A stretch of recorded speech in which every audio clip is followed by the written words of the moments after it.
Hello and good night, everyone. My name is Sharul, the founder and the founder of Financially Savvy, or FinSav for short, and I'm also the moderator for today's event. FinSav is an advocacy project where we aim to improve the financial literacy rate among youth in Malaysia. We had conducted a series of virtual workshops on topics related to money management, such as personal finance, debt and investment management for the past 2 months under our FinSav workshop series. Furthermore, today's event marks the first installment of our second series, which is called the FinSav Speaker Series, where we invite a lineup of esteemed panelists from the industry to discuss and share their opinions and experience on financial literacy issues. With that, I am thrilled to welcome you all to today's FinSav Speaker Series titled Financial Protection, Perspective from Two Generations. Before we get started, I'm going to go through some housekeeping to ensure you can interact with myself and also the panelists. You will have the opportunity to submit text questions to today's panelists by typing your questions into the chat box if you are here with us at Zoom, or at the comment section if you are joining us live via Facebook. You may send in your questions at any time during the discussion. We will collect these and address them during the Q&A session at the end of today's event.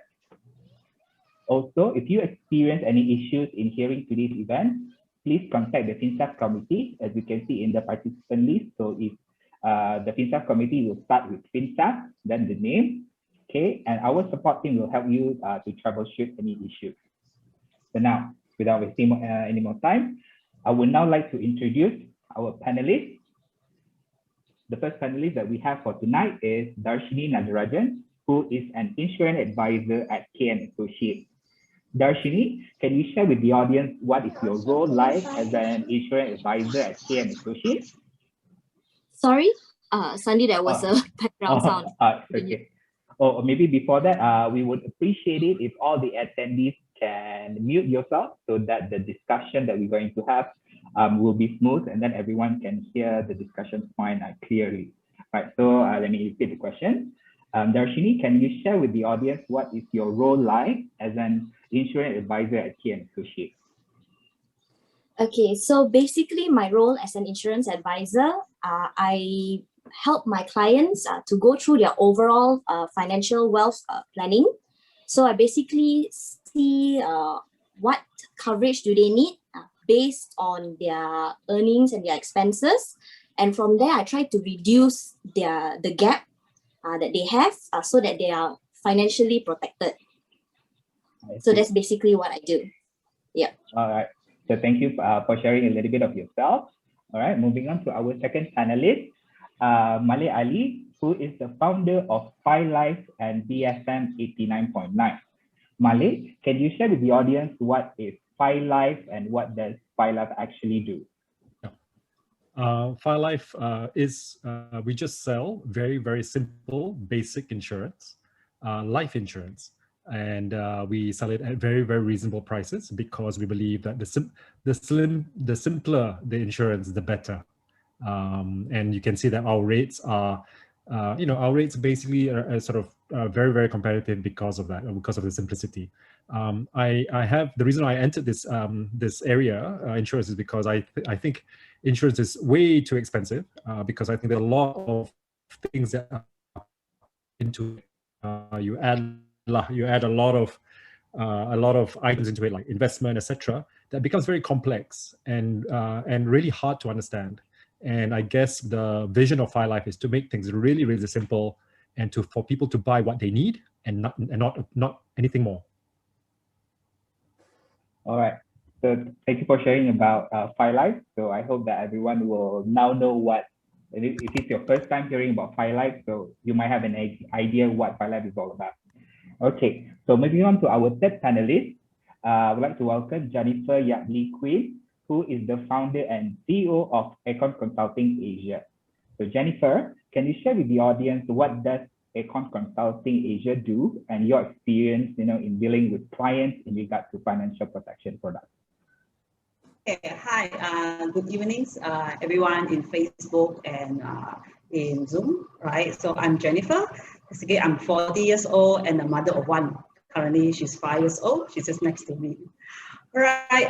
I started a career as a financial industry when I'm 19, and I graduated as a bachelor in financial management.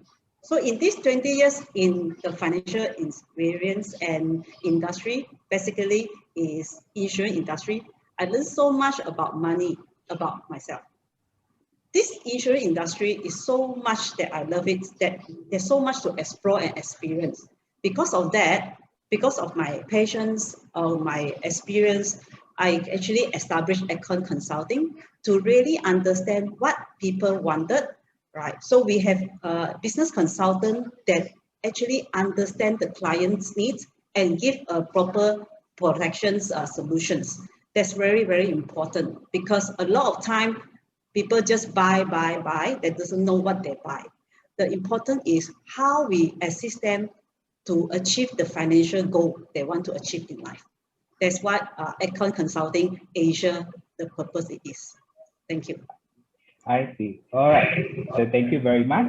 So now I hope that all the audience have got to know our panelists a little bit more better in their roles and what companies that they are currently basically does. So now, without further ado, let's go straight into the discussion point. So the first question that we have for our fellow panelists, what does financial protection mean to you? As for me, financial protection means that perhaps if you have subscribed to at least one insurance policy, you are basically financially protected in a way. So we would like to know, like, what does financial protection mean to you individually? So perhaps we can start with Darshini first. Okay, so for me, in simple terms, basically it means not worrying about money should any unforeseen circumstances were to happen. So like, for example, if a person is diagnosed with critical illness, right, cancer, for example, and they have to go through treatment, right? So then the first question would be, does this person have the money to pay for the treatment? One. Secondly, will this affect the income? If a person is focusing on getting treatment, will he or she be able to work? If just say they are getting chemotherapy treatment, will they be able to work? So this would actually stop their income, right? So then if they are unable to work, how are they going to pay for monthly commitments, let alone the medical bills? So with proper, I would say proper financial planning, financial protection, basically it will give you a peace of mind so that the person can fully focus on recovering well. When if a person is diagnosed, for example, with any critical illness, can fully recover well, give them a peace of mind. And then this person do not need to worry about money, whether to depend on family or even asking handouts or loans from family or friends. So basically, this is what financial protection means to me. I see. Okay. So let me recap what you're trying to say so that our fellow audience can, understand a bit more. So from your perspective, financial protection means that having a peace of mind so that whenever someone encounters any hurdles in their life, let's say they got sick all of a sudden, so they are protected in a sense that their income won't get slashed out and then it cause them into a greater pain of any sort. Okay, so yes. So a very interesting point of view. So perhaps we can take into second opinion from Malek.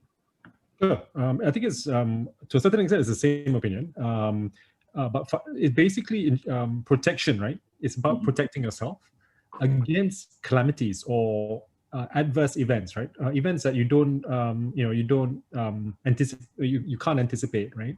So having sort of, for example, coming down with you get into an accident, that's an adverse event. Suddenly you get, you need surgery because it has happened to me. I play football and I broke my face. Literally, I fractured my face. And that is a calamity, right? So it's like it's basically protecting yourself against this sort of very, very these events that will set you back financially if you don't protect against it. But I like to say as well, really upfront, that it is protection, insurance is about protection, not an investment. So you really get insurance to protect yourself, and insurance is a completely separate matter. All right. So thank you for sharing your point of view on what does financial protection mean. So now perhaps we can hear from our third panelist, Janifer, on what does financial protection mean to her. So I think the previous two panelists have actually shared very precise about financial protections. For me, very simple. I die without debts, and my family happy. They do not need to worry about money. That's what made me feel that insurance is so important, right? So it's simply like that. Although they are mentally being sad, but however, they are not worried about handling my debts, everything. So I die happily, and my family is happy. That's simple. it's quite a tragic way to say that when someone dies and the family happy, but perhaps is maybe in the other context, of course they will be grieving for when you pass away, for instance. But in that sense, I like find people where when they leave this world, they would leave like hundreds of millions worth of debt, and then their family has to handle it. So it's like instead of passing down wealth, and legacy, also they are passing down their debts to their younger children. So I can see the same connection. So what does financial protection mean? It means that having a peace of mind. So basically so for any adverse event, you are protected by financial protection products. So for instance, such as insurance policy. Okay. So now moving on to the second question. If you could remember, okay, because this we go back into time. What was your first financial protection product? And if you could still remember, when did exactly you subscribe to it? Okay, maybe not a very precise date, but perhaps in the year. Okay, and then are you still subscribing to it? So because for the first place, we started off with Darshini, maybe now we can start with Janifer. Start first.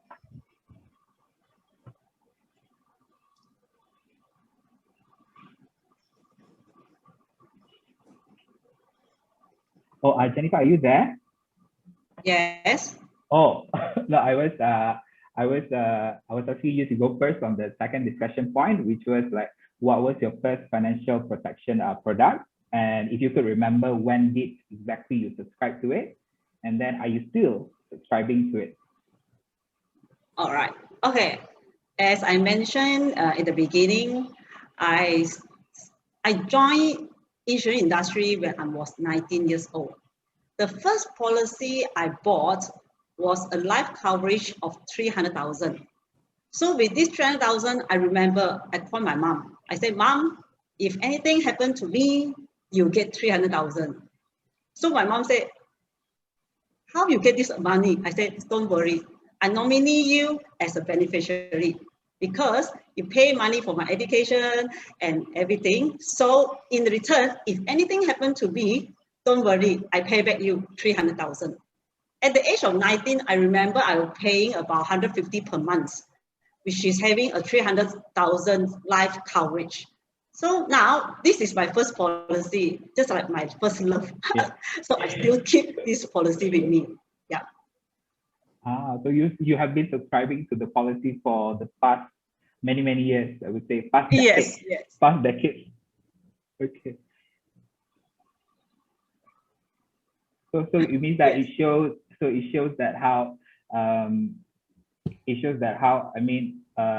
that someone needs to be protected for a really long time. Okay, it goes through decades. Okay, 10 years, 20 years, 40 years, as long as the numbers goes up, so that's how long we should be financially protected. Okay, so the same question, perhaps we can hear more from Malek. Like, what was your first financial product? I think my first it was actually quite late. I was probably in my 30s actually. Only when I had children that I started thinking about protection products. Because before then, I guess my parents were not dependent on me. So they didn't need, if something were to happen to me, okay, they'd be sad, hopefully. but they won't depend on, they wouldn't depend on my income. But so the only time I started realizing this was when I was when I had kids, my first child, and even then I took about 2 years to figure it out and so on. And the first product that I bought was actually not suitable.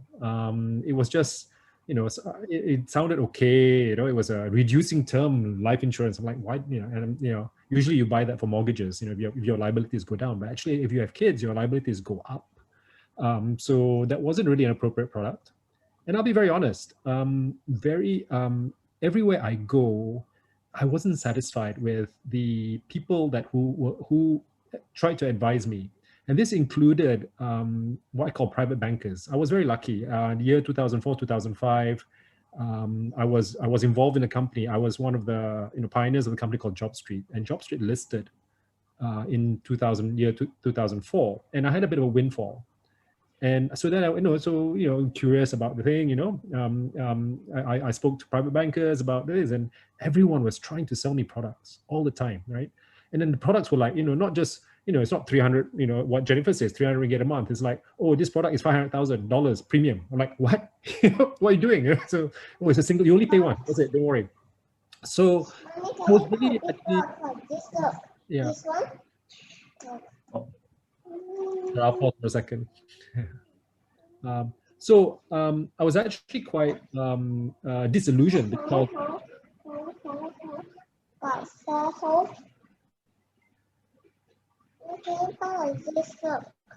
I'm sorry. May I know where the noise comes from?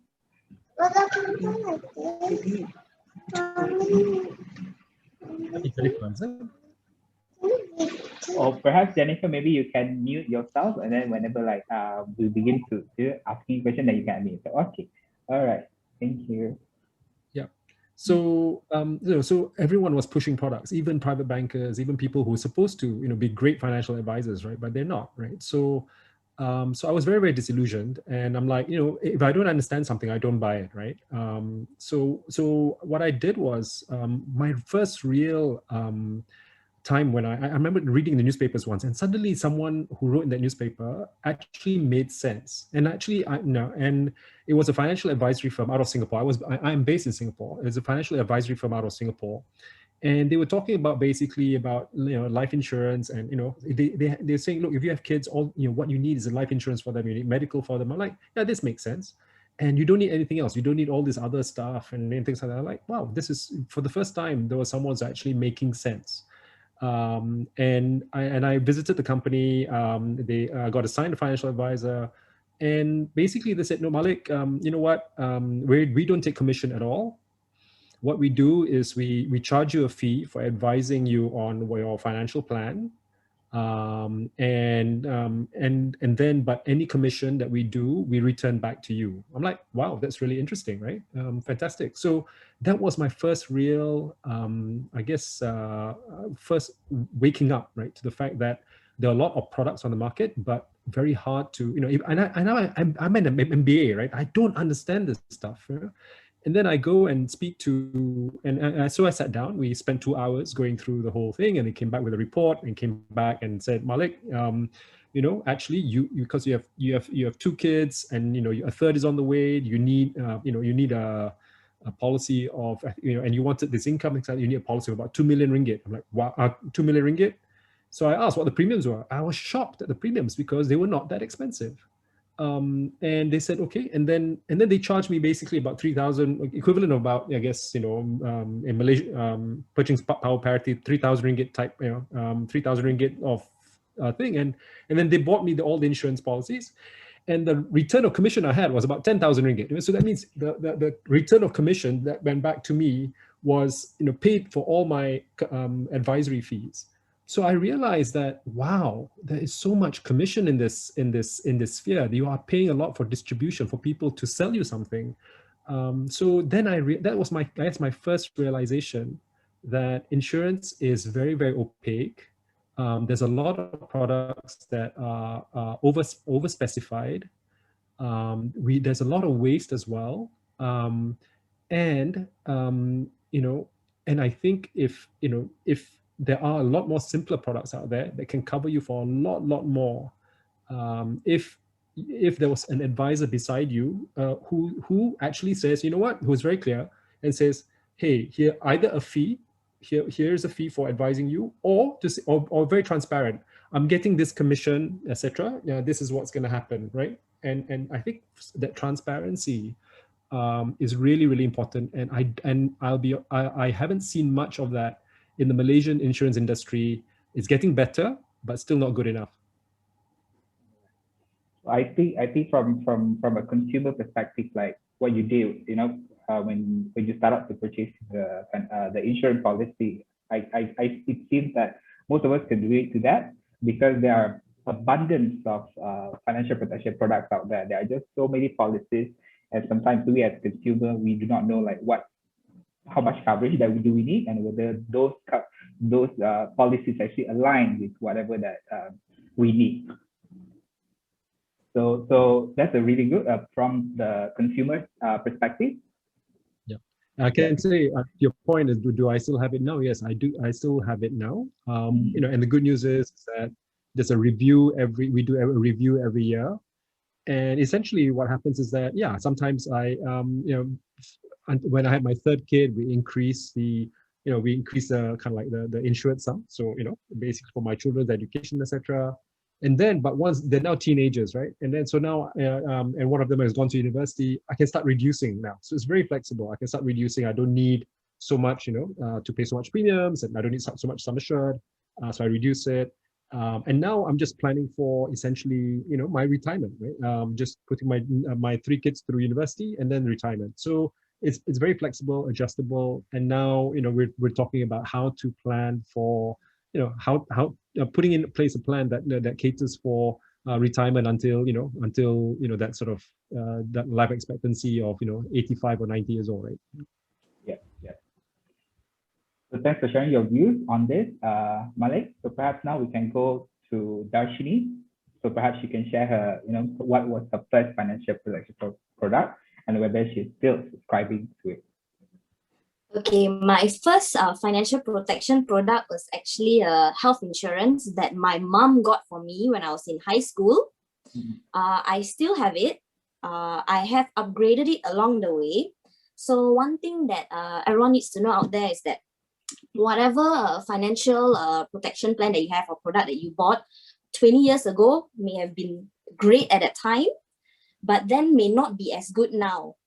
Reason being because of inflation, right? So there's inflation, medical inflation, medical costs and so on. So therefore the amount needed back then may not be the same amount needed now. So with this, that's why I've upgraded my policy as well to make sure that I reduce whatever gap there is in the plan. So it's always good to at least get yourself protected, and you have to try to review it annually, like what Mr. Malik Ali mentioned. Now that is what my mom got for me. So for me personally, my first financial protection plan that I got was with my first paycheck. I actually got a savings plan, insurance savings plan, because my mom always inculcated the importance of forced savings. You know how like when we're youngsters, we like YOLO, don't really care much for savings and things like that. So that's why my mom was like, okay, I want you to learn how to start saving first. So get this, insurance savings plan so that you can inculcate savings, learn to save. And then from there, basically, I'm very thankful that mom actually made me do that because I still have the plan until today. This year is the last year I'll be paying for it. And in 9 years' time, I'll get a whole lump sum back. And from that, actually, I learned how to always set aside money to save and also now into investments or things like that. But that's where my stepping stone was for savings and investment, for wealth accumulation. And it all started with a insurance savings plan. Okay. Yeah. So I think from my case personally, I think it's more on Darshini. I think my parents bought the health insurance for me, and then after I have my first job, they told me, okay, you have your own salary now, so you can pay for it. So that's what I've been doing for the past few months. Okay, so basically to summarize that, we will see that Malik started his first financial insurance policy when he has a family, and then Janifer started out when she was very young at 19, And then Darshini started out, to purchase insurance policy when she got her first salary, even though her mom has done the same like years ago. So we can see that not everyone has. There is no specific time like when you have to subscribe to insurance policy, but it's best to get the earlier the better. Okay, because as you grow older, the premiums might go very expensive because considering your health and many other factors. So basically, what I'm trying to say is that if you have the financial means, you have the extra money, you can always set aside for yourself at least, get a medical card at least. So at least that you are protected in that way. Okay. So now this one is a question to Janifer. So as Malek mentioned just now, there are just so many abundance of financial protection products out there, so many insurance policies. So for you personally, like what did you consider before subscribing to any financial protection product? And then what are the important aspects that are often overlooked? All right. First of all, I need to apologize for just now disturbed. Right, it was my daughter, as I say, just next to me. It's okay. Sorry for that. Sorry, Malek. All right, disturbing the conversations. All right. I think she has something to share, maybe. All right, but she's too young to share at 5. All right. I think thanks, Sharul. The good questions. I think this is a good question when people think about when it comes to financial product. What are the products I need to do? I need to have. I need to plan. So I actually come with 3 questions to all of you. The first question is, how much coverage I should have? First thing in my mind. I mean, this is the first thing. How much? Right? You don't need to give me answer. You don't have answer, also never mind. I think it's always come with a good question to you. That would be including clearing your debts, your loans, of course. Now, if for me, I have to add another expenses, my daughter. So this is very important, the first questions, right? If you don't have the answer, it's all right. That meaning that you have a question to you. The second question, how much critical illness and hospitalizations coverage should I have? Right? So this is the second question you need to ask yourself. A part of the coverage, medical, how much medical I need? How much critical illness I need? And the last question, which is what is needed to be done is, how much do I need for retirement? As I mentioned, I was 19, that was 20 years ago. I'm 40. So it is very, very important to think of retirement, not the age of 40 or 50. Retirement think well before that. So this is what we need to understand, the 3 questions for yourself, all right? No need to ask. I mean, if you don't have the questions in your mind, I mean, today we are lucky because you're all here. At least you know what are the questions. And I think the second question, but Sharul, is what are the important aspects that most people overlook, right? Very simple. I met quite a number of people in my life. A lot of people would think that once they have insurance, they would think that I have already enough. But this is very common to people. When you talk to people, I have insurance already, right? So it is something that it must be reviewed anytime when there's a changes in our family. The lifestyle, like for example, you suddenly get married suddenly, all right? Or maybe you have suddenly have kids, sudden, right? I mean, not sudden, plan also can, suddenly also can, accidental also can, Then how about business? How about the additional expenses? Like you upgraded your lifestyle, you upgraded the houses. So we review our insurance coverage. We review whether we enough of financial protections. We always think that just like when we are kids, right? Just like my daughter, she's 5. She wearing 5 years old dress. Now, when she's 20, she doesn't wear 5 years old dress anymore. But when I review a lot of people policy, they're still wearing 5 years old dress, although they are 20, or even they are 30. even since they bought from their parents. So this is why I say that 3 questions, ask yourself, and don't think that you buy one is enough. According to Limla, a person needs 7 insurance policies in their life. So what is this 7? If you don't know, search for right consultants or right people to talk to advise you. Right, as what Malek said, it's not saying that you just buy product. No, you are looking for a solution for your life. Thank you. All right. So the next time, thank you very much, Janifer, for sharing your views. So to our audience, so the next time, if you want to choose, a suitable product for yourself, you have to ask these 3 questions that Janifer had mentioned just now.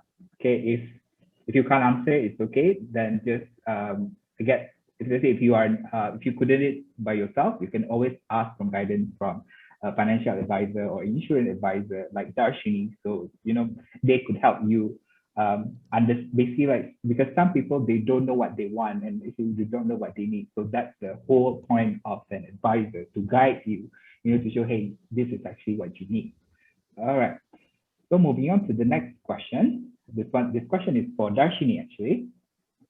So Darshini, in your opinion, what are the barriers for people to be financially protected?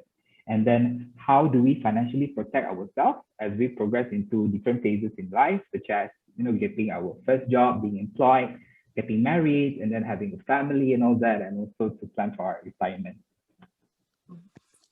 Okay, so basically, in terms of what are the barriers, right, for people to be financially protected, I would say mainly it's lack of awareness.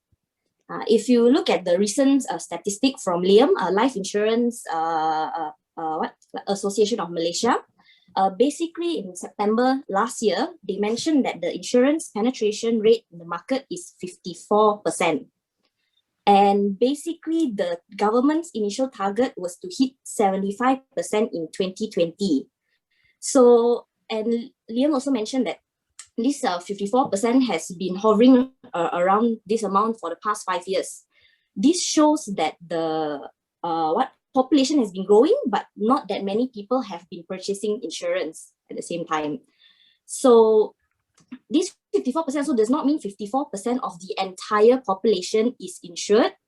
It could also mean that some people, such as myself, have more than 2 insurance policies. 2 or more insurance policies.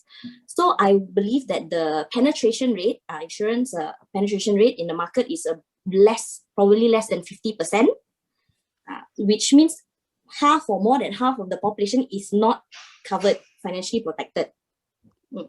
So basically, this lack of awareness, for me personally, I would say it's mainly because, firstly, we were not taught in our education system. So from young, we were not taught to inculcate, what is a good, having good financial wealth, well-being, what is savings, how much savings do we need, things like that.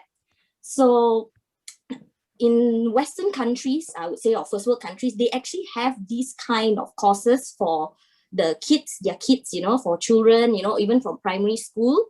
But for us, I believe we still do not have this. Correct me if I'm wrong, but I believe we still do not have this in our education system.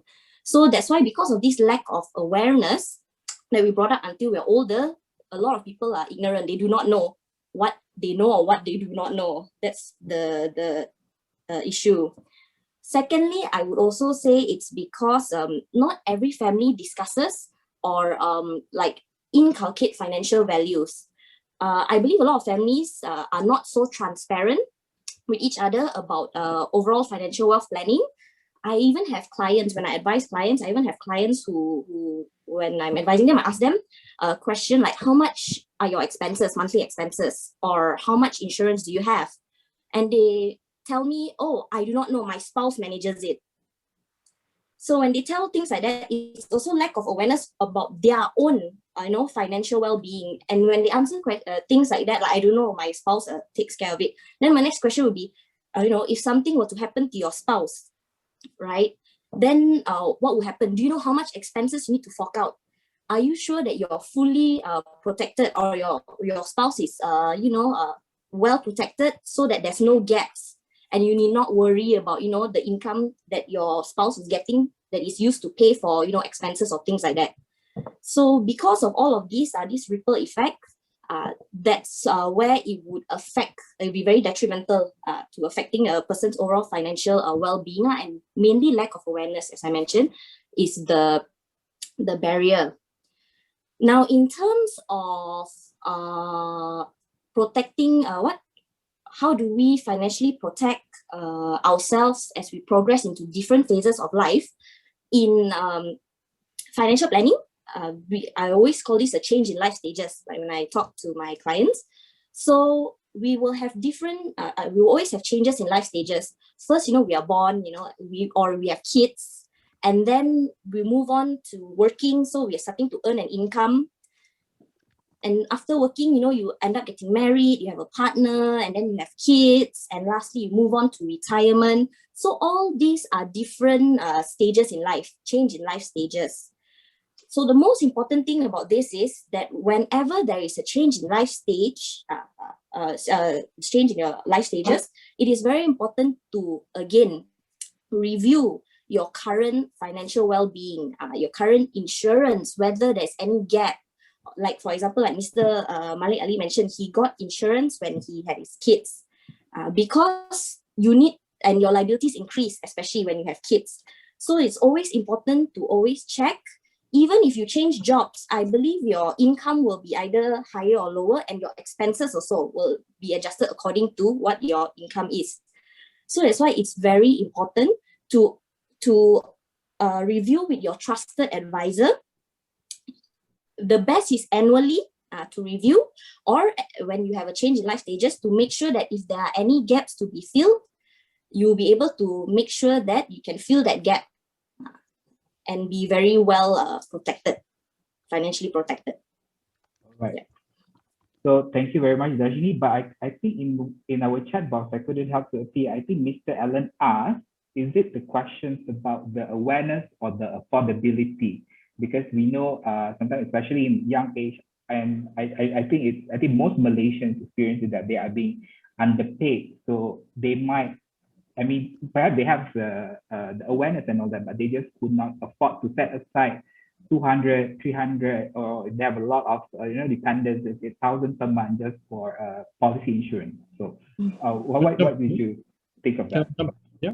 Okay, so sorry, I was just saying, can I jump in here because we're talking about affordability? If you don't mind, Darshini. Sorry, I'm being ungentlemanly. Okay, sure. I can add on after that, or I jump in first and you add on after. Okay, sure. Why did you start, Darshini? I didn't realize. Okay. Oh, okay. So sorry. All right. So basically, when it comes to protection, right, it is true. Affordability is one thing. That's why, as an advisor, we look at clients' overall goals, like financial goals and priorities, as well as budget. So one thing you need to know, there are many types of insurance plans out there, and it can cater to any budget and also can cater to different needs. So the most important thing is first to identify, of course, your needs and your budget, because as mentioned, there's many types. We have investment link, we have standalone, for example, insurance product, pure insurance product, and things like that. So the most important thing is, if you can, at least try to get yourself protected first, even if it's for example, a cheaper product. Because just like myself, when my mom got the health insurance for me back then, it was actually an investment link plan, and it was good at that time. But then as I grew older, I upgraded it. So when you can upgrade it and of course, as I mentioned, when you have a change in life stages, that's where you have a bigger gap that you need to fill, right? Because of your income will be more, your expenses will be more, and things like that. So you need to always review this with your trusted advisor, and I will always say, start something first, and later you can upgrade when you can afford it. That would be my advice. All right. Yeah. Okay, sorry, Mr. Malek Ali, you can continue. Sorry, no, my apologies, Darshini. I just wanted to say, okay, so the question was awareness. Yes, one is awareness, but also affordability. I just want to pose a question to Janifer. Did you say just now you paid how much for a 300,000 policy when you were 19 years old? 150 per month. 550 per month. Okay. So interestingly, at FiLife, you can get 300,000 policy. Now we're talking about affordability, right? For 33 ringgit a month right now, right? You go to the site, it's now 33 ringgit a month. Insurance has progressed. If you buy a kind of like, in a way, if you want to leave behind 300,000 for your mom or for your parents, if something were to happen to you, today it costs 33 ringgit a month, as opposed to 150 that Janifer paid, because probably there wasn't that kind of product. I mean, the product before. So what I'm saying is that, you know, in terms of affordability, in terms of affordability, it's very it is affordable. You can get it really, really cheaply.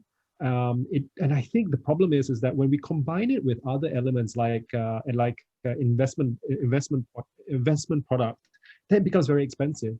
Then your 33 a month becomes 200 a month or 300 a month, because you're already buying something else on top of that, you know, basic policy, protection policy.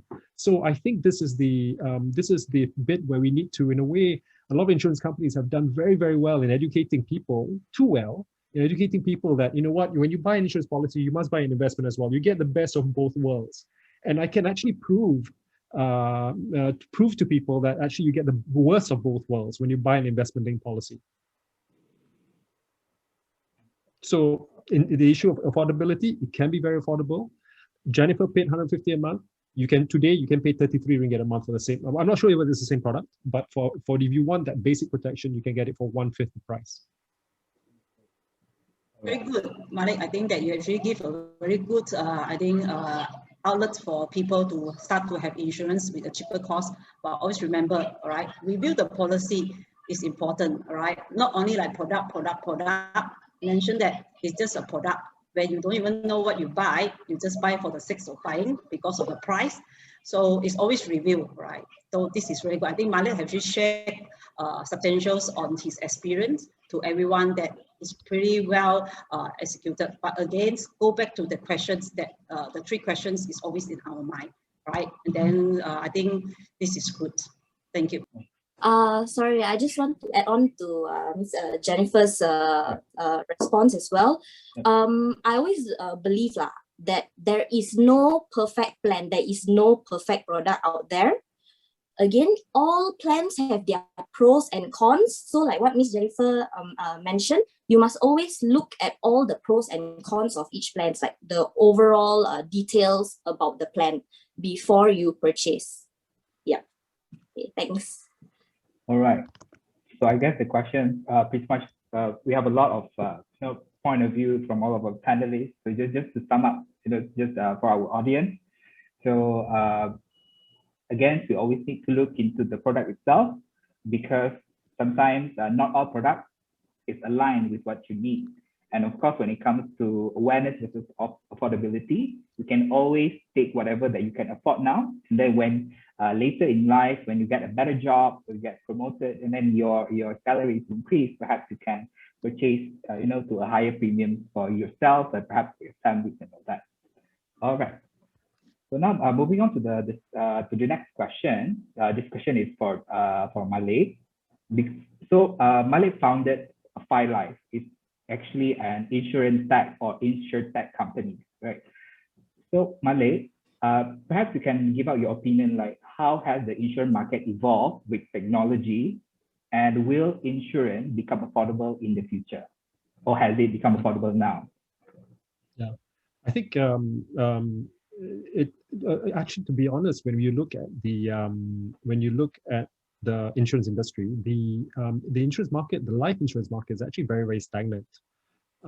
It's not increasing as a proportion of the population. So actually, Bengara and everyone are very a little bit like uncomfortable about this. Why isn't insurance penetration higher? So, and I think a big reason, is because insurance, as it's sold right now, is very, very expensive. 66% of life insurance that is sold right now are what you call investment-linked plans, right? And those investment-linked plans are expensive because what's happening is that you're buying insurance and you're buying an investment, and together, and you're using one to not just to kind of like pay for your insurance. You're using your investments to kind of like pay for insurance as well as to try to grow your nest egg. And it's because and I think that the combination of that is, as I said just now, is the worst of both worlds. You pay huge commissions on that. Can you imagine? The commission now on sort of, I guess, fund management products can go as low as 0.8%. 0.8%. That's not even 1%, right? But the commission on the first year of your investment linked product, whatever money that you want to put towards investment, can go as high as 40%, right? And that's crazy. How can 40% of your money go into commissions when you can pay less than 1%? So this is what happens when you combine investment and insurance. Everything gets put there, and then there's a commission that comes out of it, which is in the double digits, 40%, right? Comes out. And then as opposed to a commission for at least an investment part of 0.8%.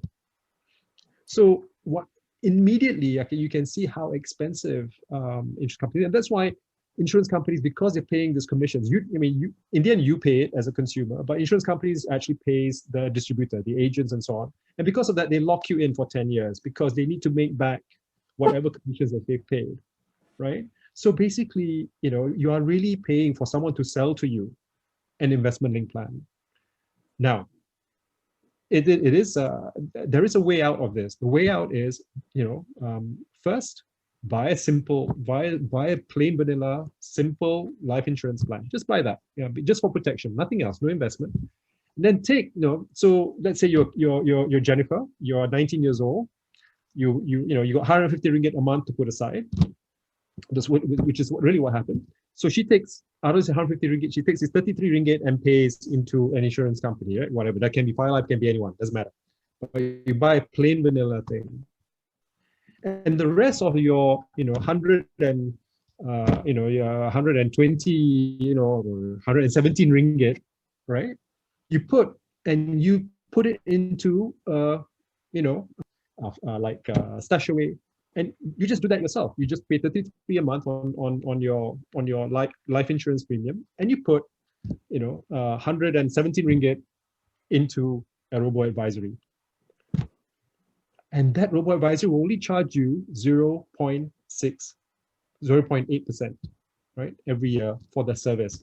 And then they will invest for you markets everywhere around the world. Malaysian market is actually is one of those over a 20-year period compared to US markets is like a night and day, right? But robo-advisors can go to any markets around the world and invest it for you.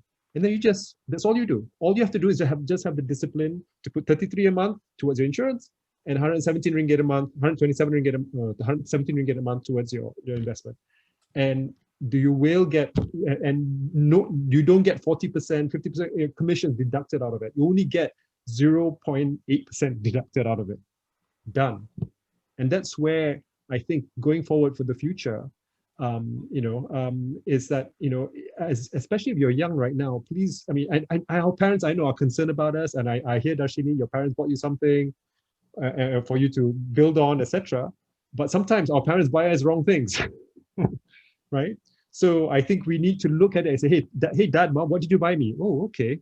Before I put another 20 years of my life, income into this, let me investigate what are the amounts involved, etc. Because now you have so many options. As I said, Wahid, Stashaway, Akru, they're all there to be able to help you get exposure to some of the best stocks in the world. There we are. Okay, can I add on to what Mr. Malek Ali mentioned? Just call me Malek. Yeah, that's fine. Yeah. Okay, so I would agree. Okay, firstly, if you can manage your investments well, right? If you can manage your investments well, then by all means, I would say yes. Go ahead with it. Buy pure insurance, right? Pure insurance, so you don't have to pay, for investment link. But basically the reason why, okay, like we advise people, or I myself, my parents bought investment link, and since I'm also an associate member of the Financial Planning Association of Malaysia, so I learned about overall financial wealth planning and how to manage your insurance, your investments, and so on. So I would actually like to add that if you do also buy a pure insurance plan rather than investment link, firstly you should calculate whether the returns, because not everyone can actually have the time to put into investments and manage their investments, and also how much are your investment returns. So if you can get a financial calculator to calculate all of these, if you know how to use one, then it's best to calculate whether the return would be enough in the future, would be enough to cover the cost of insurance in the future. So for example, like for health insurance, right? Health insurance increases with age because our risk increases as we grow older. So therefore, our cost of insurance will become higher, especially once you're retired. Above 60, you will see that the jump is very high. So if your returns of your investments that you've been doing since young is high enough to cover the cost of insurance when you're older, right, 60 and above, because by then you don't have any more income, most likely you're retired. So where is your money going to come from to cover that insurance payment, correct? So therefore, you must firstly make sure that you have enough savings to pay for the increased cost of insurance after age 60 and so on. It'll be very high. That one I'll let you all know in advance.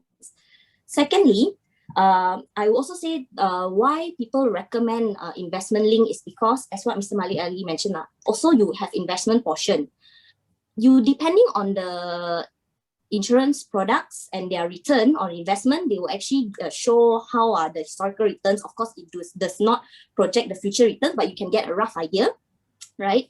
So from there, the point of the investment link is they will actually calculate overall how much is needed to sustain until the age that we pass on, right? Or until the day upon maturity.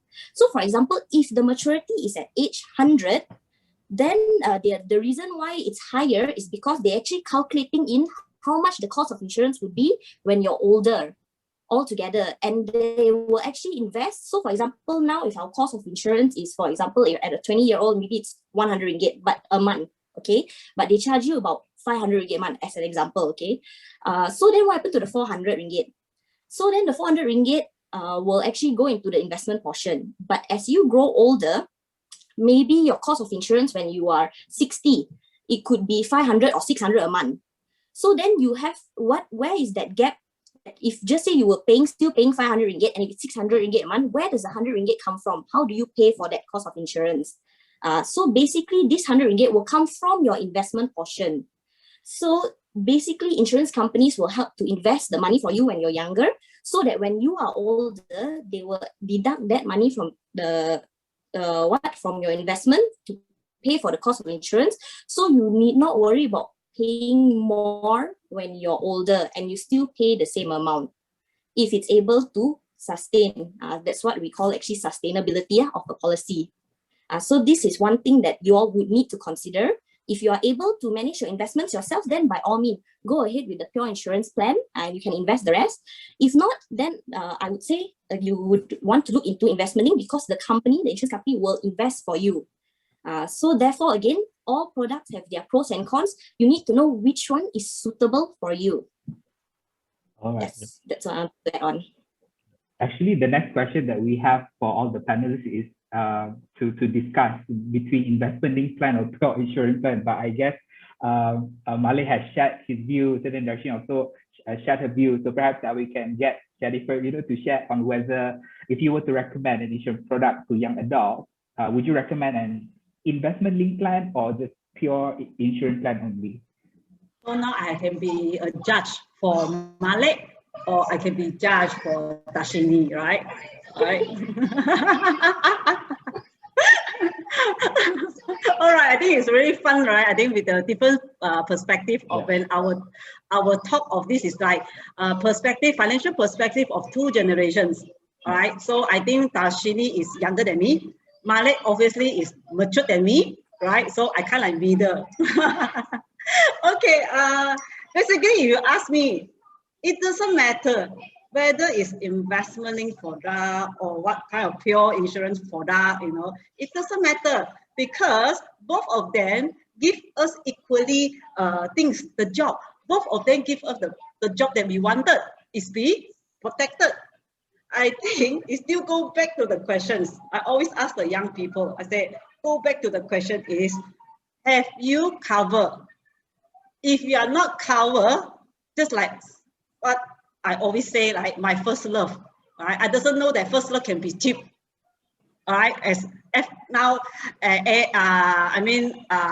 Malek, they have shared like 33 ringgit. I doesn't know that's cheaper than 150 per month. So always be responsible for yourself, not that be influenced by different perspective of age, all right? So I'm kind of like middle age crisis now. I have to answer whether I choose Malek or choose Darshini. So I don't choose anything, but I rather feel that only one thing is, have you covered? If you are not covered, then get yourself covered. A lot of people cover their car, but they don't cover people inside the car, right? That's ridiculous, right? The car is more important than you, but who buy the car? You buy the car, right? But you protect the car like the car every day. You wash the car, right? Polish the car, especially men, polish the car until shining, right?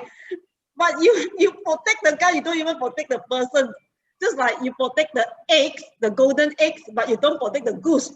You are the goose, But why you don't protect the goose? But the goose become roasted goose later, which is no value. And the egg, it doesn't matter anymore. So, as I say, I don't know these questions, but which station comes to me, right? As I say, it's not important. As I said, in this industry for 20 years, all right?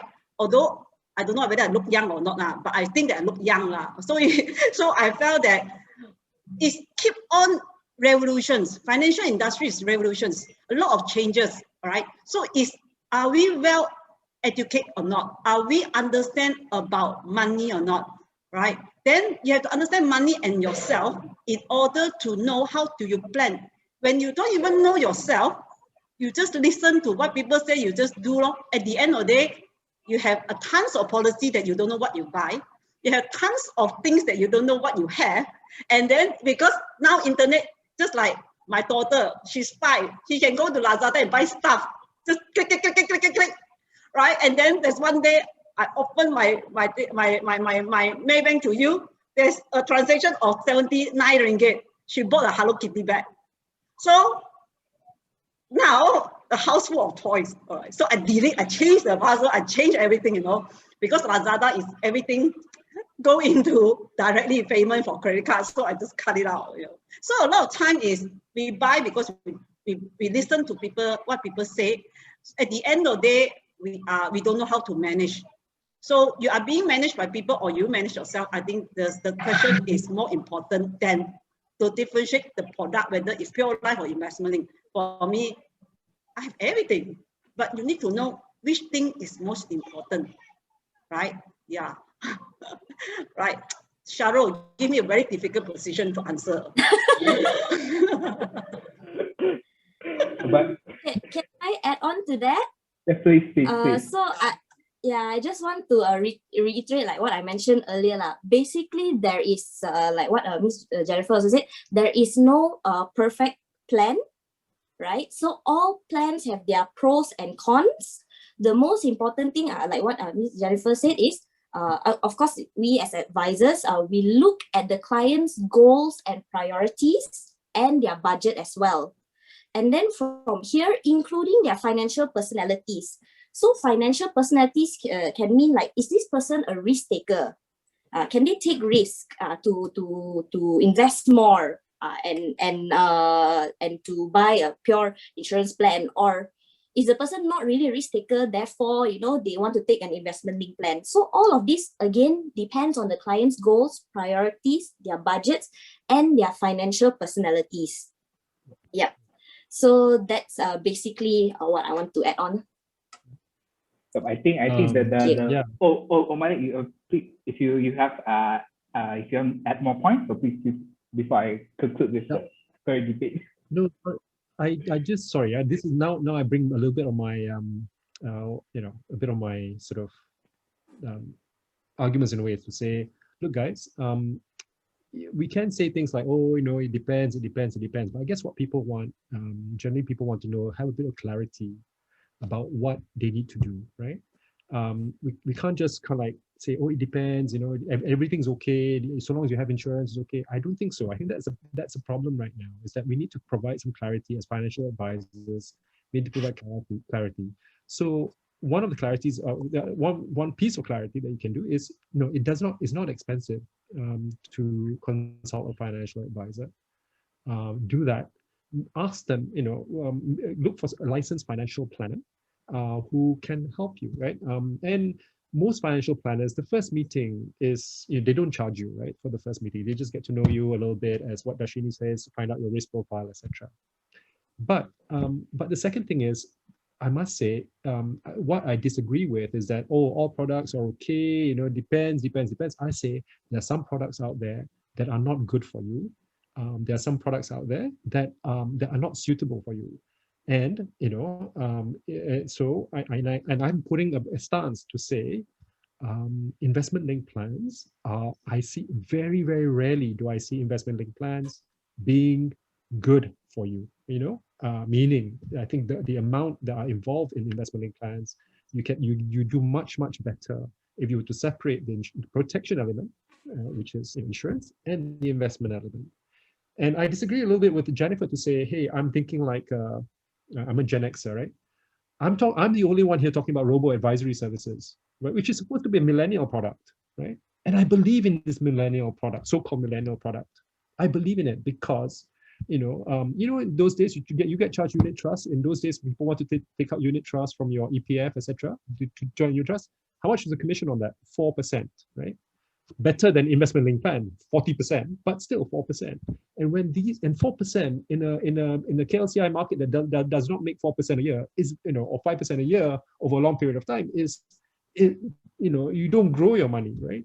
But if you can reduce your fund management, and this thing about sort of being complicated, investing is complicated. Actually, that's the reason why this millennial product called robo-advisory services are making things really simple, meaning to say you don't have to worry about which stock is good, which fund is good, right? All you need to tell them is like, look, what are you investing for? Are you investing for your wedding? Are you investing for a house and all that? And what's your time frame? Oh, I want to buy a house in 5 years time. And that's what the robo advisory services do for you. They'll say, okay, well, to put a down payment on the house in 5 years time, you need to put this is the plan that we believe. Look at your risk profile. This is the one that a combination of investments, which involves gold, stocks, we call it REITs and all others, and China, US, Europe, to create so that you can save up for that first deposit. It makes it easy for you. You don't have to think about those things. So I'm saying that, I, as a Gen Xer who is in his 50s, I believe in this millennial product. And I think as financial advisors, we must sort of look at our clients and say, hey, if they're really scared of investing themselves, here are products here are services that allow them to invest like a pro, but without just by putting their risk profile and answering a few questions. So all I'm saying is it's not good enough for us as financial advisors to say all products there can work and this and that. I'm drawing the line and say some products work and some don't. All right. So thanks to all the panelists. So I guess the debate regarding investment plan and insurance plans, everyone has got a stance on it. But again, I think what we can take out of this is that as a consumer, you must know your needs and then make sure that your needs is aligned with whatever products that being advised to you or you search on your own. Because I think I do agree that all consumers does nowadays is that they listen to what others think best for them, but they do not know what actually best for themselves. So I think as a consumer, we need to work on that aspect as well. Okay, so So the next question, before we move on to the Q&A, I believe our audience have, have so many questions for the Q&A session later. So the final questions would be, so if we can rewind back time, when you, all the panelists here are in your 20s, what would you do differently when it comes to protecting yourself financially?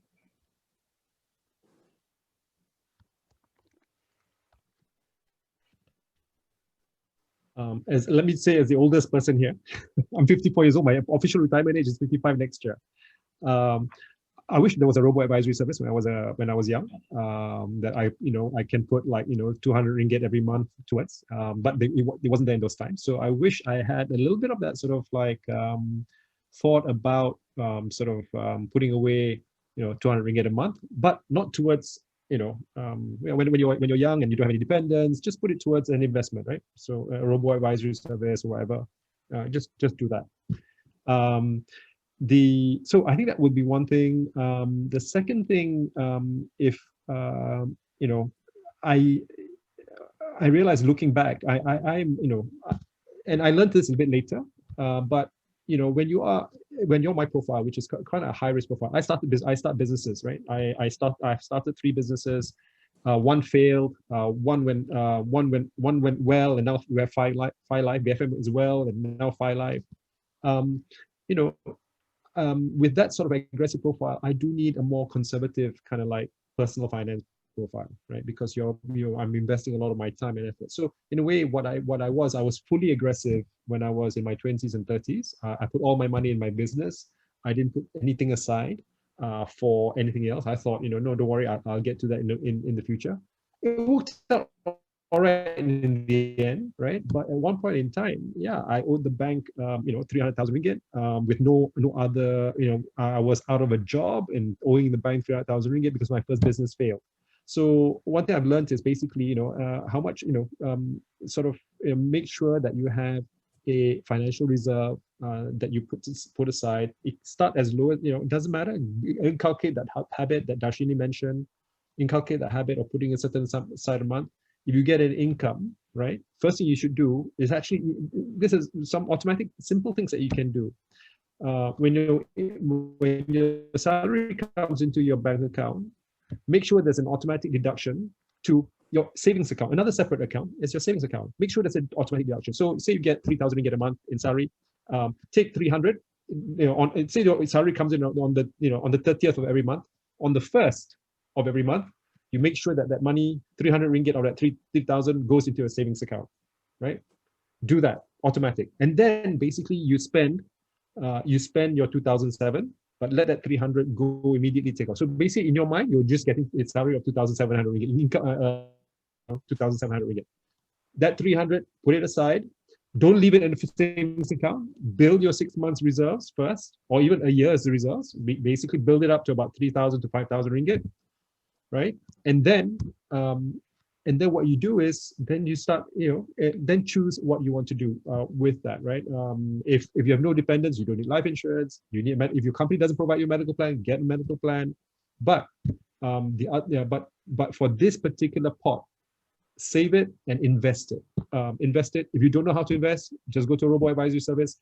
If you think you want to try to invest, why not? But don't but make sure that, because you learn when you invest, but make sure that most of it goes into something safe, but you can take some of it and invest. So, as I said, if I can speak to my 20-year-old self, I say, Malek, don't be so gung ho on your businesses. Not every business is going to be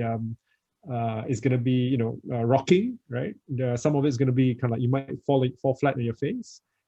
So why don't you put some aside just to make sure that you have something to live on when you have that $300,000 debt and no income. Okay, so I thank you, Mr. Malek, for your point of view. So perhaps we can have Darshini or Janifer to answer the question. If you could return back when you were 20 years old, what would you do differently? Maybe I let Janifer first, is it? Can go first? Okay with you, if you want to go, I'm okay. Never mind, youngest one go last. Okay, all right, since now we have since I don't have as much experience in my sentence, lifetime compared to the rest of you. Yeah, You can go first. that's why I'm now in middle life crisis now. Right? I'm happy Malek is going to retire, but where I'm in middle life crisis. Okay, if you ask me, I was in 20, right? What will I do differently? I mean, this is a question that I bounce back exactly like this is like 20 years after now. So I will not do anything differently now, because all my experience that I have today is contribute that what I've gone through since I'm 20s. So I'm blessed that I was in the financial industry early in order for me to understand about money. A lot of people say financial planner, all those, right? It's about managing money, how you manage money. In life, it's not about smooth, right? Life is like a heartbeat. You go up and down, up and down. If the life is smooth as a line, it's considered death, right? That's why if you look at, if we go to the hospital, people want the machine to have the up and down, right? Because we mean that we're still alive. Of course, in this journey of life that I have, right? I think Malek, myself, we have been through 20 years, 30 years old, 40 years old. Every stage of life, we have a different needs and different things that happen in our life. It's called experience.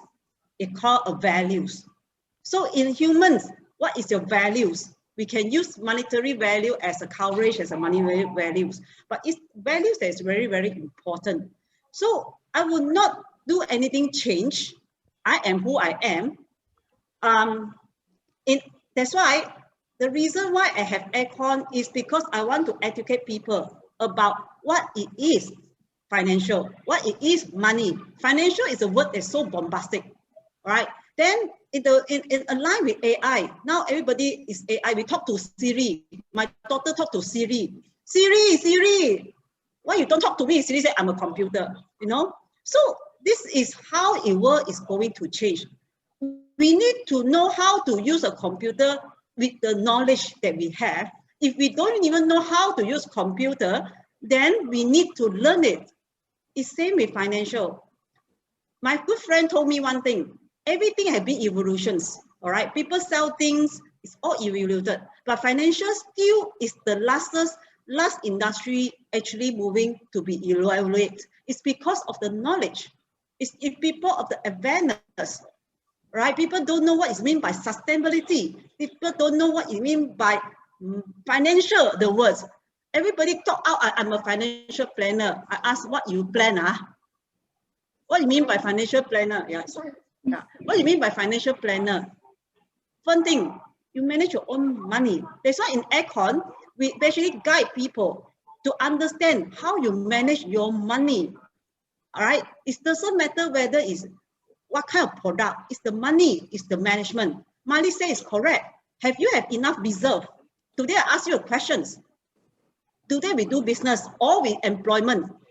Actually, business and employment with this pandemic is everything's a change, have been changed. Employment may be having a jobless next month. Have you have a good reserve money or not? Do you have enough money to at least 3 to 6 months or not? Right? So a lot of people use the money to buy iPhone, but ask them to buy insurance, no money. But iPhone can buy every year change, follow and queue for the iPhone. But the question is, do you know how to manage the money? Right? Regardless whether what you buy, but what have you buy? If you focus on the lifestyle or are you focused on the needs of a person? So as I say, in Acorn, that's how we want more people to educate. That's why it's important. In Acorn, we have business consultants that have been out of 250 years of insurance experience. We are special insurance is not because that we simply because of the commissions. It's because to understand of the needs that we went to hospital and see people lying on the bed. COVID-19, I was a COVID-19 patient infected in January. How much cost that you need if you are not being transferred to Sungai Buloh?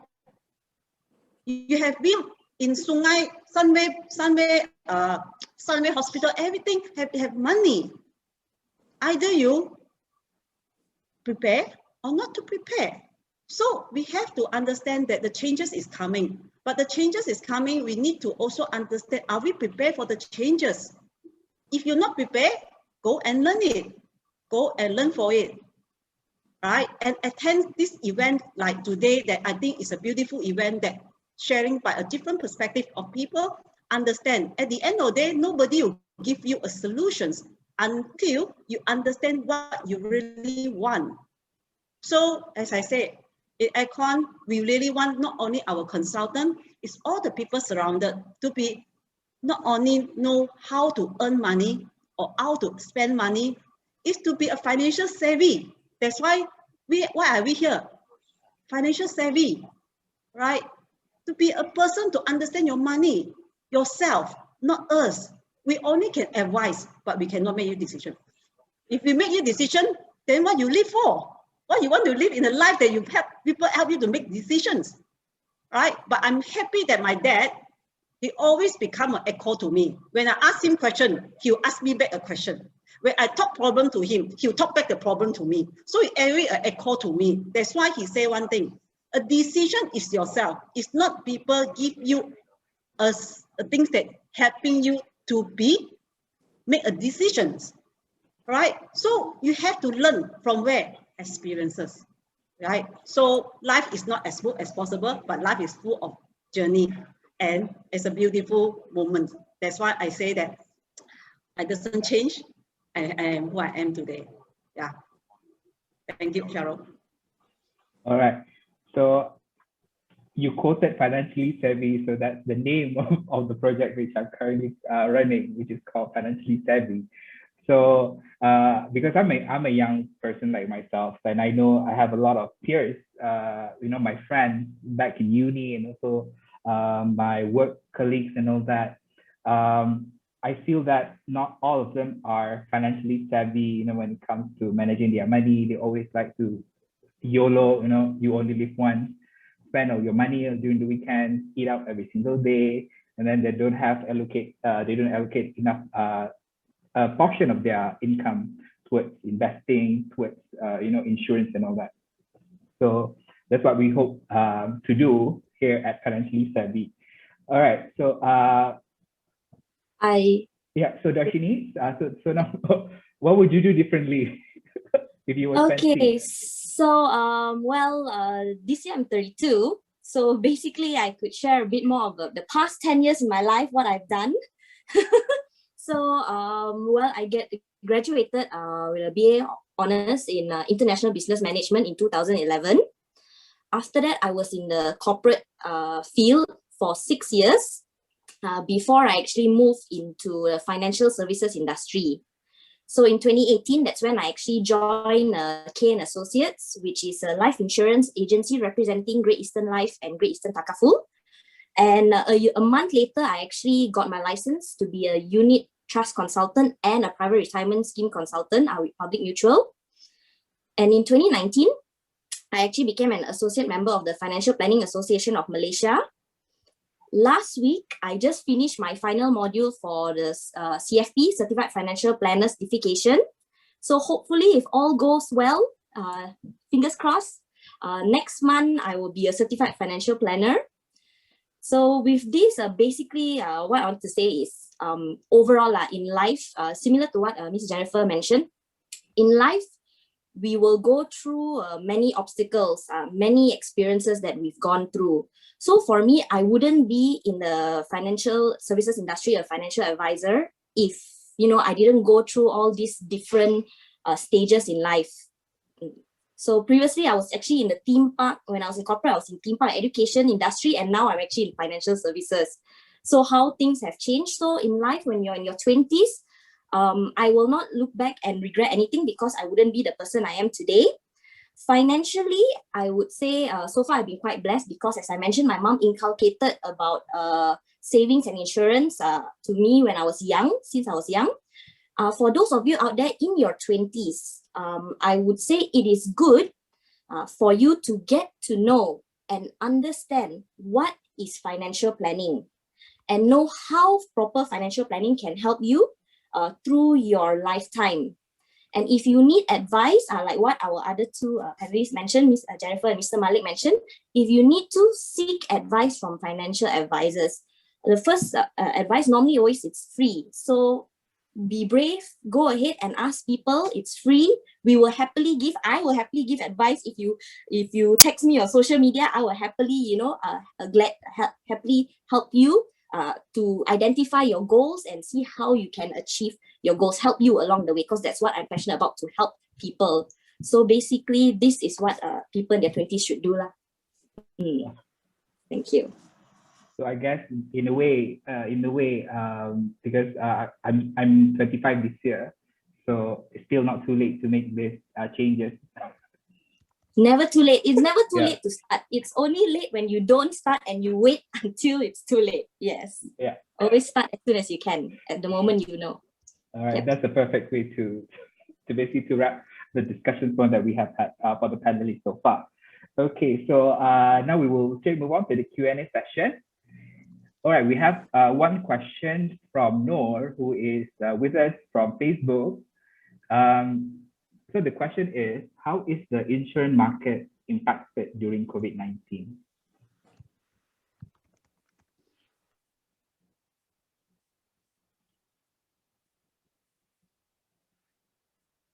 Perhaps we can get Darshini to share your opinion.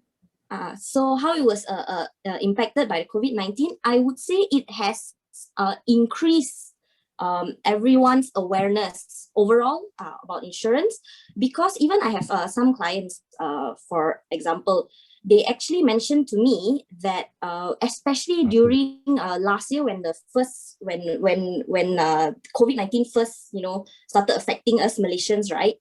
So government hospitals were turning people away for non-COVID related kind of hospitalization or surgery. So these people had to go to private hospitals. And because of that, then they have to fork out their own money if they had no insurance. So therefore, because of this, a lot of people are now aware that the importance of having insurance, and more people are trying to get protected, so that if such things, like if you actually look in the news or the age markets also, they mentioned that if it comes to a point, hopefully not, touch wood, if it comes to a point where the number of cases are so high that government hospitals cannot handle number of cases, they will turn all the government hospitals purely into COVID quarantine centers, and for non-COVID related, all will be pushed to private hospitals. So that's why it's very important to get protected. If just say such things were to happen, then basically we don't have to worry about money, about paying for such hospitalization.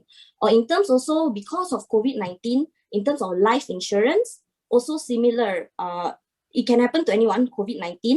And if we are not fully protected, for life insurance coverage, will we leave our next of kin with debts?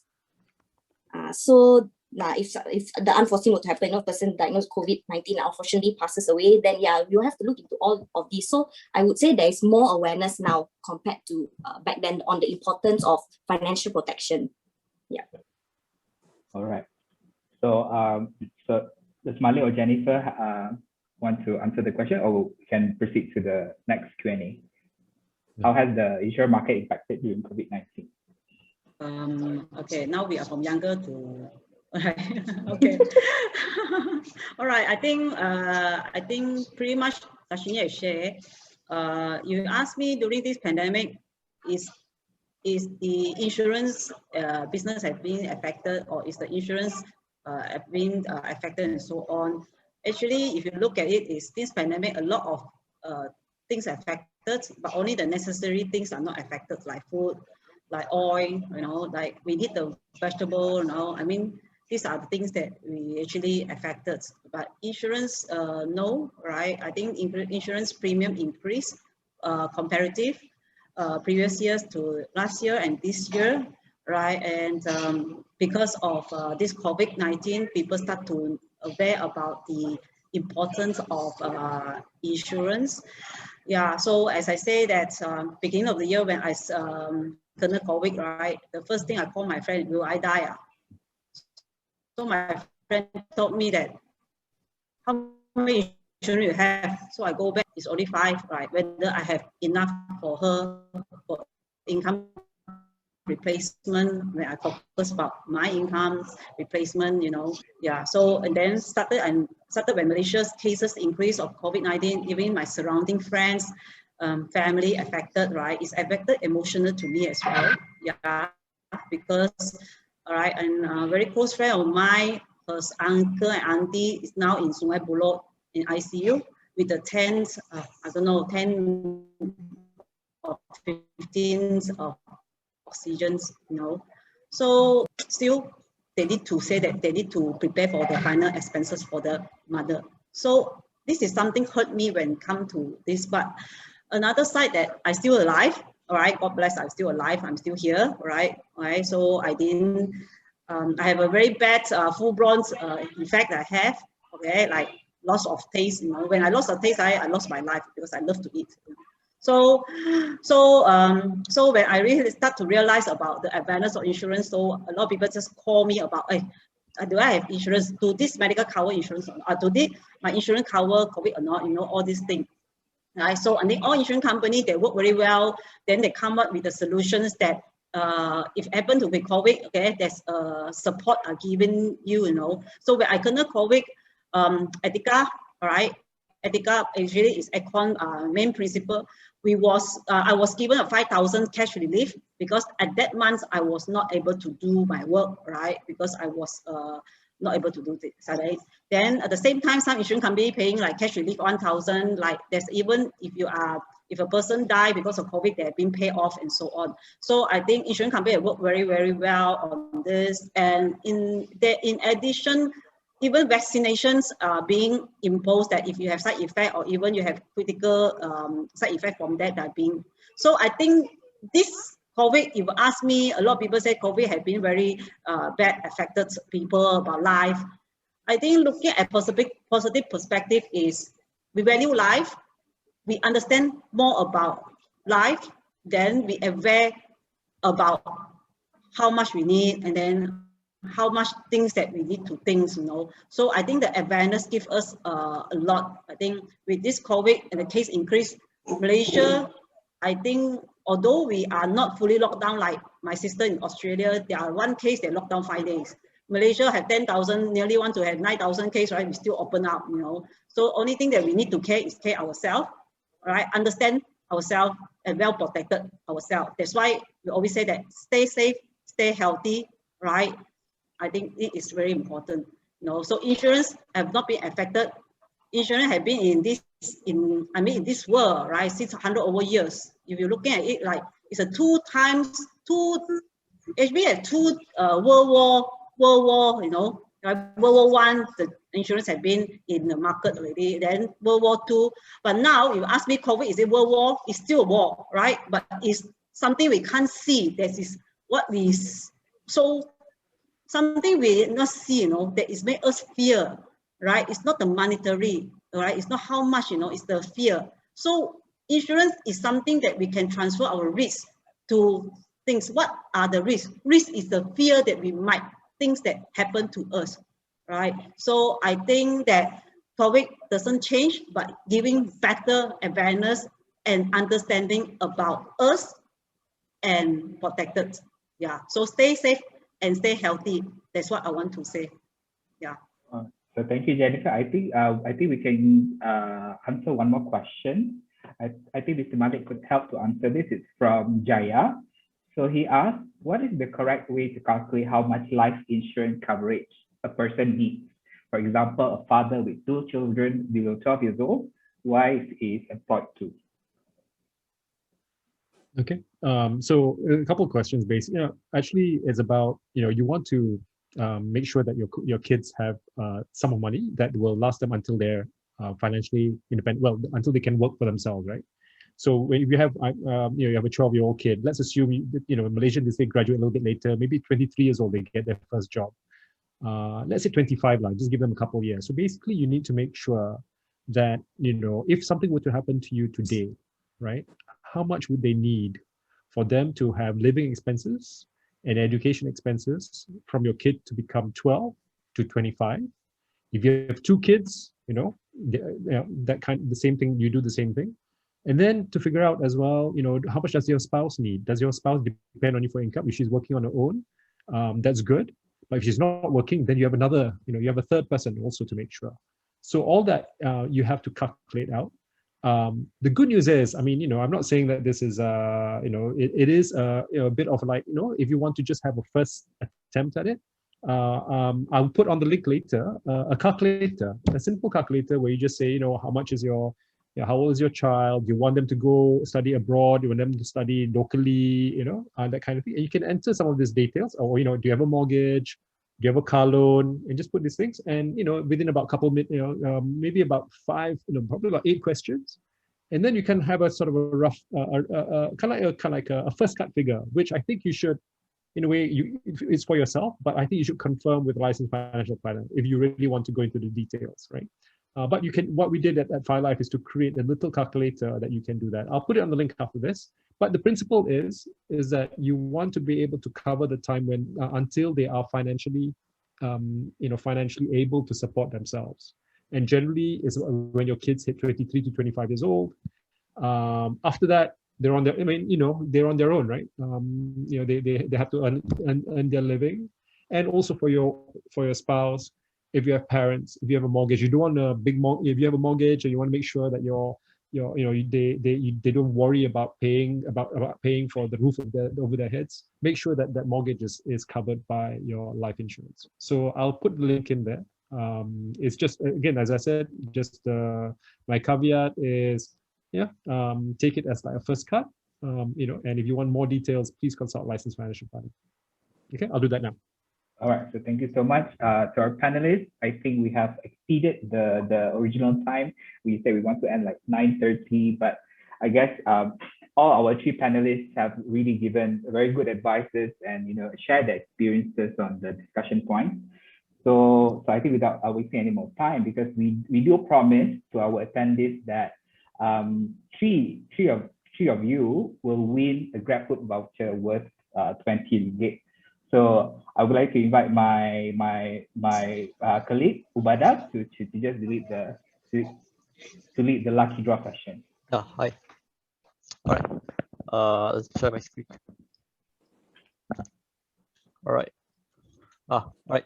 Hello everyone. My name is Ubada, and for tonight I'm in charge of handling the lucky draw session. So first of all, thank you for joining our program, and thank you also for staying with us up till the end. So here we have a total of 50 participants who have registered earlier with us. And I know there are many more that are tuning in with us over the Facebook Live. But however, this lucky draw session is only eligible for those that have registered with us.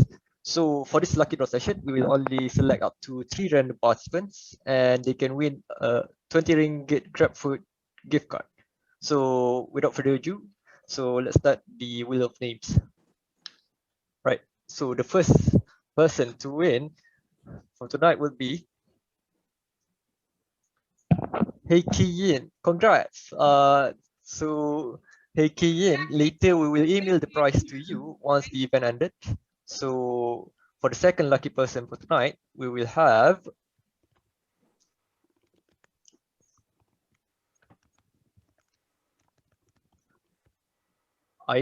Irene Mui. All right. Okay, so we have already selected 2 lucky winners. And for our last lucky person to win for tonight will be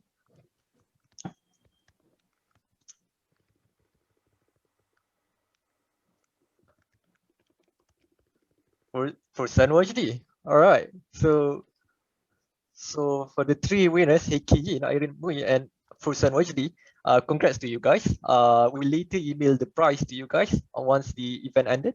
So once again, thank you everyone for joining our event for tonight. We hope everyone learned something, and thank you. Sharul? Okay, so thanks to Bada for the quick lucky draw.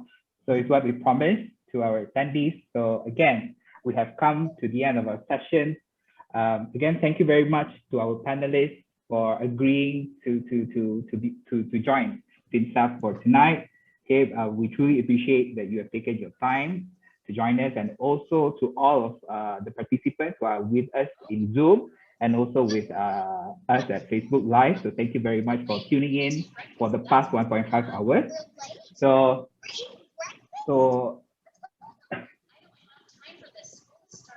what would happen after this? All right. So after this, we will send an email to all the attendees for a post event survey. So we would appreciate it if everyone could answer it. So because we want to assess whether the event was very impactful to you or not. And then we will also share with you the link to the recording session. So if you guys need to, refer back to what has Malek or Darshini or Janifer has said, you want to keep on repeating those sentences, for, words of wisdom, words of encouragement, whenever you feel down, so you can do that as well. So without further ado, on behalf of Financially Savvy and all of our panelists, thank you for joining us today and have a great rest of your day. Okay, thank you very much, everyone.